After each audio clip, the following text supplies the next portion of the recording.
আমার খুব কষ্ট হচ্ছে মা, আমাকে জাদুর মোবাইল গাছের কাছে নিয়ে যাও। জাদুর মোবাইল গাছ? আমার মেয়ে মোবাইল দেখতে দেখতে ওর খুব মাথা যন্ত্রণা করছে।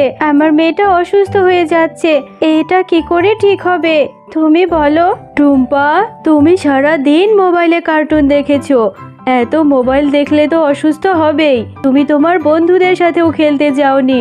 তুমি মোবাইল দেখা বাদ দাও, অল্প মোবাইল দেখবে আর বন্ধুদের সাথে গিয়ে বাইরে খেলা করো। তোমার মন ভালো থাকবে আর তোমার শরীরও সুস্থ হয়ে যাবে। আচ্ছা ঠিক আছে জাদুর মোবাইল গাছ, আমি আর কখনোই মোবাইল দেখব না। আমি অনেক অল্প সময় মোবাইল দেখব। আমি আবারও টিনা, ববি ওদের সাথে মাঠে গিয়ে খেলা করব। আমি তোমার কথা মেনে চলবো। তুমি খুব ভালো মেয়ে, এখন থেকে অনেক কম সময় মোবাইল দেখবে আর আজকে থেকে বন্ধুদের সাথে খেলবে। তুমি তাড়াতাড়ি